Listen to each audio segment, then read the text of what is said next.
आखिर आपकी बोर्ड परीक्षाओं में एग्जामिनर जो आपके प्रश्न पत्र में प्रश्नों को शामिल करेगा वो उनकी भाषा कैसी होगी। लंबे समय से आप सभी के कमेंट आ रहे थे कि मैम काश कोई ऐसा वीडियो हो जिसमें हमारा संपूर्ण अध्याय कम से कम समय में रिवाइज हो जाए। तो आप सभी के इस कमेंट को देखते हुए आज मैम लेकर आई है आप सभी के सामने गद्य खंड का पहला अध्याय जिसका नाम हो जाता है बातचीत। जी हाँ, तो चलिए बढ़ते हैं आगे और शुरुआत करते हैं अपने आज के सेशन की, आज के इस वीडियो की। और वीडियो को स्किप मत करिएगा जब तक आपको पहला चैप्टर बहुत अच्छी तरह से क्लियर ना हो जाए। ठीक है जी, तो बात करते हैं बातचीत की। और पीपीटी की तरफ या फिर वीडियो की तरफ बढ़ने से पहले मैम अपने आम अनुभव से, यानी कि अब तक मैम ने जो भी ये बातचीत के अध्याय में बच्चों को पढ़ाया या विगत वर्षों में जैसे भी प्रश्न पूछे गए उनकी चर्चा कर लेते हैं। तो मैम क्या होता है बातचीत, आखिर किसे कहते हैं बातचीत? क्या मैम आप जिस तरह से हमें बोलकर पढ़ा रही हैं ये भी एक तरह की बातचीत है? जी हाँ, इसे भी हम बातचीत कहते हैं। या फिर यूं कहें कि आप सब भी अपने मित्र, साथी, सखा, सखी, दोस्त से जो भी बात करते हैं, क्या मैम वो भी एक तरह की बातचीत होती है? जी हाँ, उसे भी हम बातचीत यानी कि बात करें तो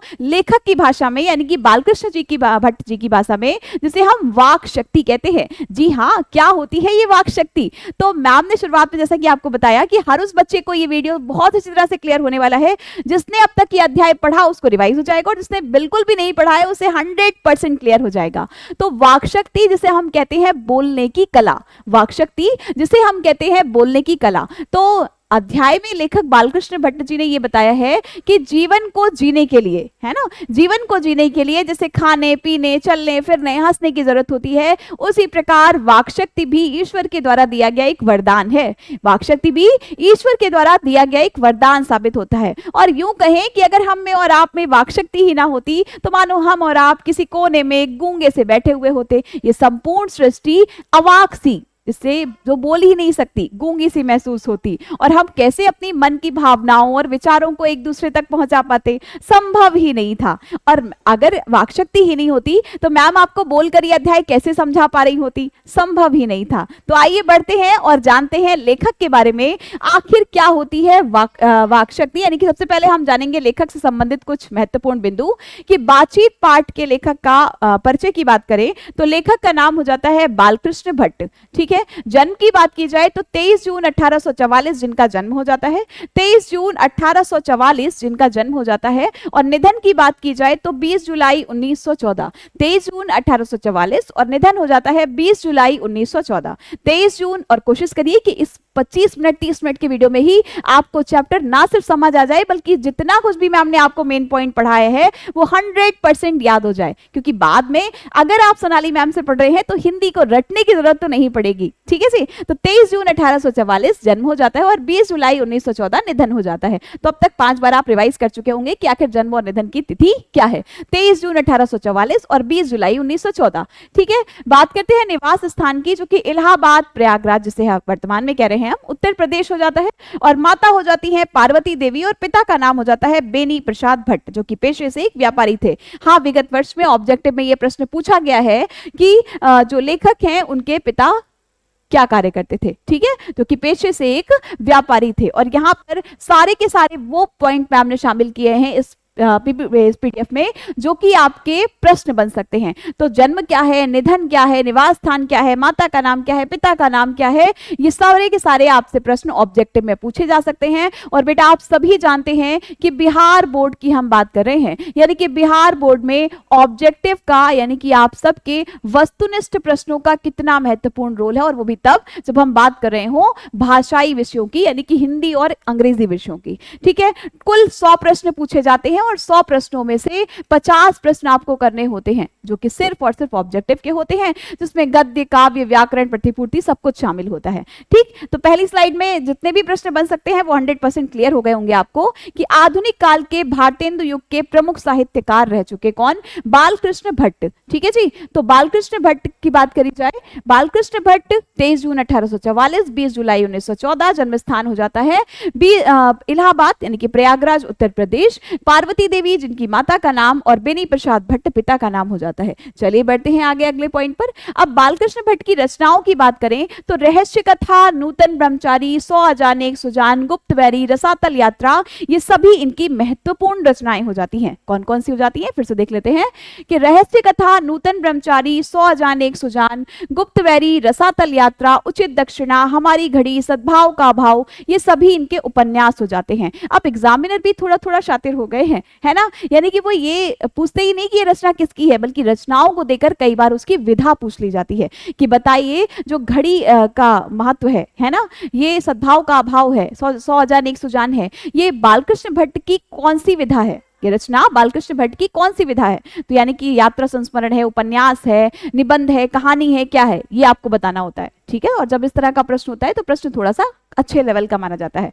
ठीक है, तो आप साथ ही साथ विधा का भी ध्यान रखिएगा कि मैम रहस्य कथा, नूतन ब्रह्मचारी, 100 अजाने एक सुजान, गुप्तवैरी, रसातल यात्रा, ये सभी रचनाएं क्या हो जाती हैं, उचित दक्षिणा, हमारी घड़ी, सद्भाव का भाव, ये सभी क्या हो जाती हैं, हमारे काव्य हो जाते हैं, यानी कि बालकृष्ण भट्ट के द्वारा लिखे गए काव्य। जबकि नाटक की बात करें तो वेड़ी संहार, शिशुपाल वध, चंद्रसेन, वेड़ी संहार, शिशुपाल वध, चंद्रसेन, सीता वनवास, पतित पंचम, मेघनाद वध, एक रोगी और एक वैद्य, बाल विवाह, ये सभी नाटक हो जाते हैं जो कि बालकृष्ण भट्ट के द्वारा लिखे गए हैं। और निबंध की जब हम बात करते हैं तो लगभग 1000 निबंध जिसको भट्ट निबंध माला के नाम से प्रकाशित किया गया।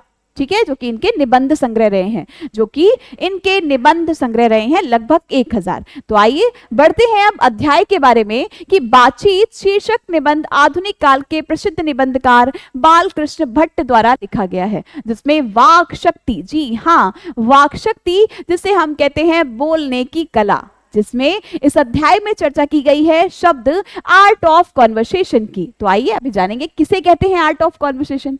बातचीत शीर्षक निबंध आधुनिक काल के प्रसिद्ध निबंधकार बालकृष्ण भट्ट द्वारा लिखा गया है, जो कि किस काल के रहे हैं, आधुनिक काल के प्रसिद्ध निबंधकार बालकृष्ण भट्ट द्वारा लिखा गया है, जिसमें वाक्शक्ति को लेखक ने, बालकृष्ण भट्ट ने ईश्वर का वरदान बताया है। जैसे कि मैम ने आपको शुरुआत में बताया कि जीवन को जीने के लिए जिस प्रकार हमें चलने फिरने खाने पीने की जरूरत होती है, उसी प्रकार वाक्शक्ति भी ईश्वर के द्वारा दिया गया एक वरदान है। और अगर वाक्शक्ति ना होती तो हम और आप सृष्टि में किसी गूंगे की तरह अलग बैठे हुए होते, अपने मन के भावों और विचारों को दूसरों तक पहुंचा ही नहीं पाते, बात कर ही नहीं पाते, पूरी की पूरी सृष्टि मानो अवाक और गूंगी महसूस होती है ना जी। चलिए, तो बालकृष्ण जी कहते हैं कि वाक्शक्ति अगर मनुष्य में ना होती तो ना जाने इस गूंगी सृष्टि का क्या हाल होता।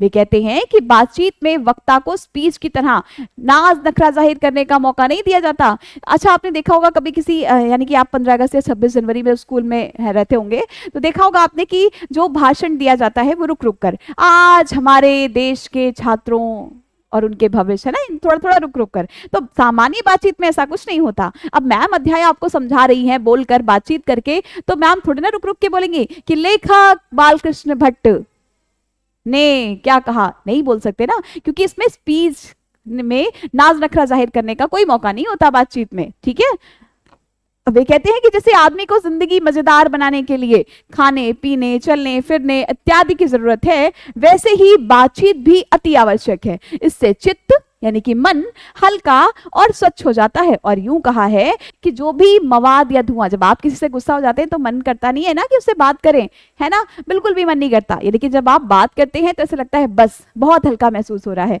तो कहते हैं कि बातचीत करके ही मन में जमा मैल और धुआं भाप बनकर, मवाद है ना, जो भी मवाद जमा हुआ रहता है वो भाप बनकर बाहर चला जाता है। ठीक है, वह भाप बनकर उड़ जाता है। और जब भी विचारों की बात की जाए तो ऐसे पॉइंट हमारे लिए जरूरी हो जाते हैं, महत्वपूर्ण हो जाते हैं कि बताइए बातचीत अध्याय में बेन जॉनसन के क्या विचार हैं, बताइए बातचीत अध्याय में एडिशन के क्या मत हैं। तो ये पॉइंट आपके लिए जरूरी होते हैं।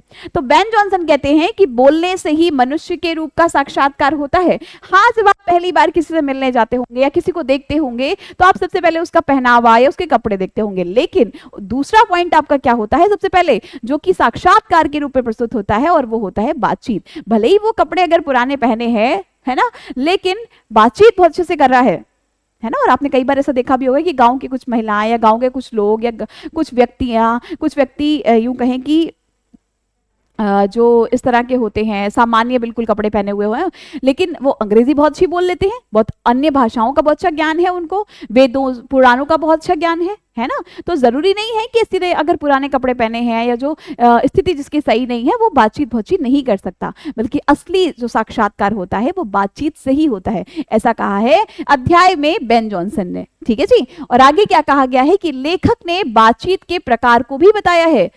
एडिशन मानते हैं कि असल बातचीत सिर्फ और सिर्फ दो व्यक्तियों के बीच में हो सकती है, और दो व्यक्तियों के बीच की बातचीत को क्या कहते हैं, तीन व्यक्तियों के बीच की बातचीत को क्या कहते हैं, चार व्यक्तियों के बीच की बातचीत को क्या कहते हैं, और चार से ज्यादा लोगों की बातचीत को क्या कहते हैं। सब कुछ बताया है अध्याय में बालकृष्ण भट्ट ने। दो लोगों के बीच की बातचीत को ही असल बातचीत कहा गया है, जबकि तीन लोगों के बीच की बातचीत को अंगूठी में जुड़े नग जैसा कहा गया है।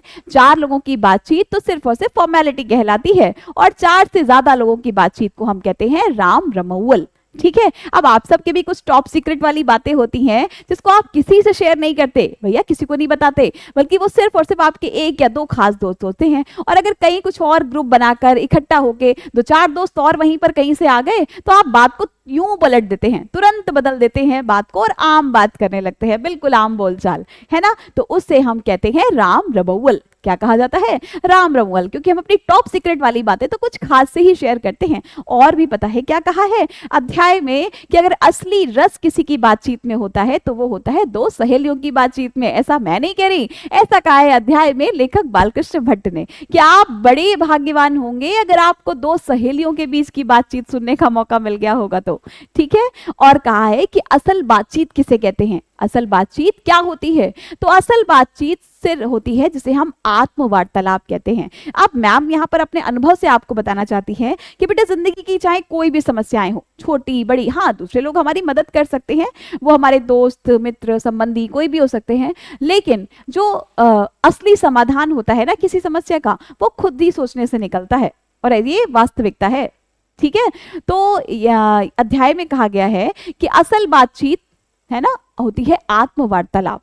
ठीक है। उत्तम बातचीत का उत्तम तरीका क्या है, अध्याय में लेखक ने बताया है कि बातचीत का उत्तम तरीका, असल बातचीत तो आप दो लोगों के बीच में करते हैं, तीन लोगों के बीच की बातचीत अंगूठी में जुड़े नग जैसी होती है, चार लोगों के बीच की बातचीत को हम फॉर्मेलिटी कहते हैं, और चार से ज्यादा लोगों के बीच की बातचीत को राम रमौल कहा जाता है। जबकि बातचीत का उत्तम तरीका होता है आत्म वार्तालाप, यानी कि अपने आप से बातचीत। तो दिन में समय निकालकर 10-15 मिनट का अपने आप से बातचीत करने की कोशिश जरूर किया करिए। और बातचीत पता है क्या करनी है, कि आखिर कैसा रहा आपका दिन, आज आपने क्या कुछ अच्छा किया, कहां पर कमी छोड़ी, कल क्या सुधार करेंगे, आज आपने किसके साथ गलत बर्ताव किया, अब आगे से ऐसा नहीं करना, और क्या है जिसको आप बार बार दोहराएंगे क्योंकि आपने बहुत अच्छा किया। तो ऐसे छोटे छोटे 8-10 पॉइंट अगर आप अपने आप से पूछते हैं तो आप अपने व्यक्तित्व को दिन पर दिन और निखारते जाते हैं। ठीक है। तो कोशिश किया करिए कि आप भी लगभग 5-10 मिनट का समय अकेले, वो रात में खाना खाने के बाद टहलने का समय हो सकता है, या सुबह जल्दी उठकर अपने आप से 5-10 मिनट 15 मिनट बात करने का समय हो सकता है।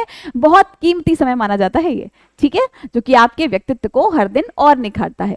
तो लेखक ने बातचीत के प्रकार को भी बताया है, और एडिशन मानते हैं कि असल बातचीत सिर्फ दो व्यक्तियों में हो सकती है, यानी कि आपकी टॉप सीक्रेट वाली बातें सिर्फ दो लोगों के बीच में ही शेयर होती हैं, है ना। अर्थात जब दो लोग होते हैं तभी अपना दिल एक दूसरे के सामने खोलकर बातें करते हैं। लेखक के अनुसार तीन लोगों के बीच की बातचीत केवल फॉर्मेलिटी होती है, या यूं कहें कि अंगूठी में जुड़े नग जैसी होती है, क्योंकि पहला दूसरे की बातचीत करता है, दूसरा तीसरे की बात करता है, और तीसरा फिर से पहले की बात करता है। लेखक कहते हैं कि यूरोप के लोगों में बातचीत का हुनर है। जी हाँ, तभी तो कहा जाता है कि आर्ट ऑफ कॉन्वर्सेशन। आप भी कई तरह के कोर्सेज आपने सुने होंगे जिसको हम पर्सनैलिटी डेवलपमेंट कहते हैं, जिसमें आपको उठना बैठना पहनावा बोलना बात करना सब कुछ सिखाया जाता है ना। तो इसी प्रकार यूरोप में एक संस्कृति है जिसे हम आर्ट ऑफ कॉन्वर्सेशन कहते हैं, यानी कि आर्ट यानी कि कला, और कॉन्वर्सेशन क्या, यानी कि बोलने की कला। ठीक है। आर्ट ऑफ कॉन्वर्सेशन मतलब जिसे हम क्या कहते हैं, बोलने की कला कहते हैं।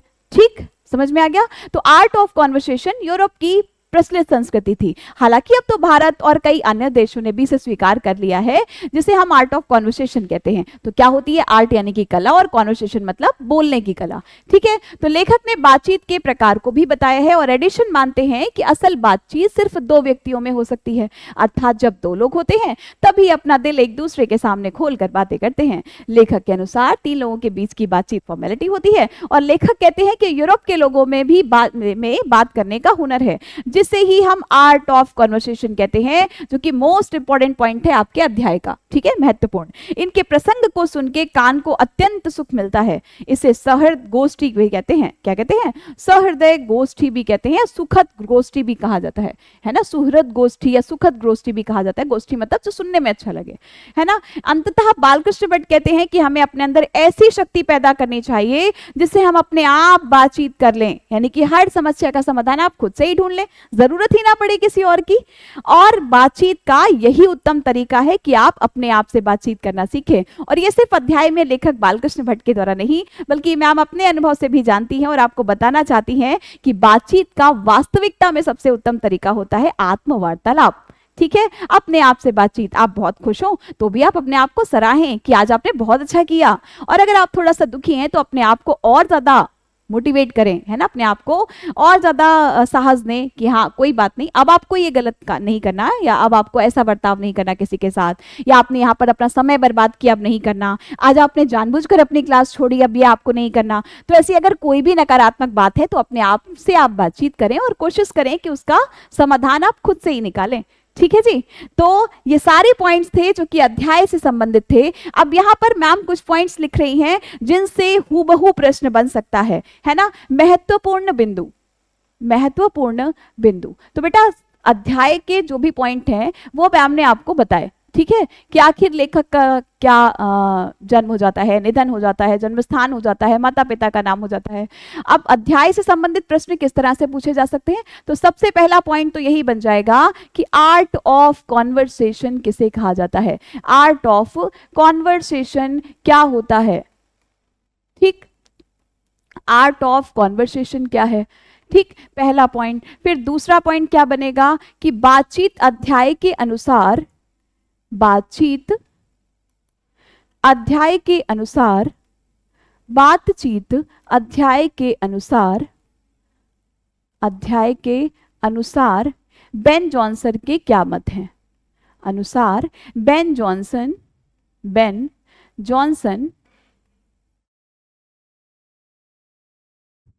का मत क्या है, यानी कि उनके विचार क्या हैं।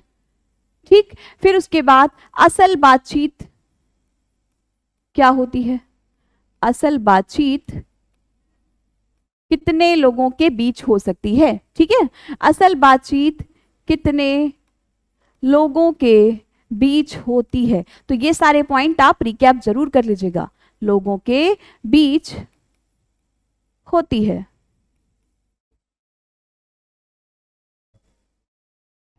ठीक, फिर उसके बाद तीन लोगों के बीच की बातचीत को क्या कहते हैं? अंगूठी में जुड़े नग जैसी होती है ना। तीन लोगों के बीच की बातचीत,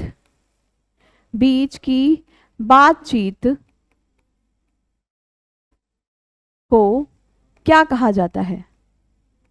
क्या कहा जाता है?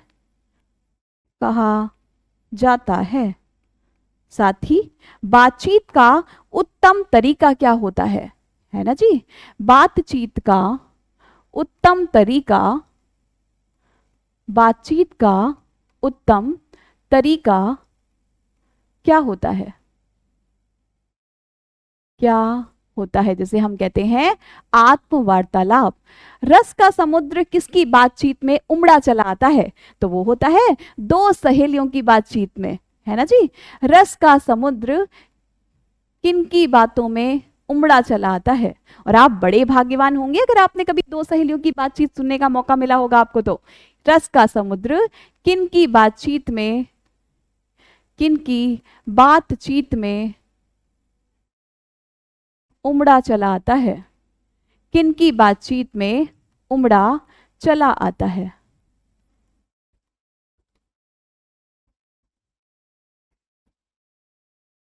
ठीक है बेटा, तो ये कुछ मेन पॉइंट्स थे जिनको आप जरूर रिवाइज करिएगा, और सारे के सारे पॉइंट्स को मैम ने आपने बता दिया है, मैम ने बताया है आपको कि आखिर क्या उत्तर हो सकता है इन सभी का। आर्ट ऑफ कॉन्वर्सेशन क्या है, बातचीत अध्याय के अनुसार बेन जॉनसन ने क्या कहा है कि बोलने से ही मनुष्य के रूप का साक्षात्कार होता है। असल बातचीत सिर्फ दो लोगों के बीच हो सकती है, यानी कि जब दो लोग होते हैं तभी अपना दिल एक दूसरे के सामने खोलते हैं।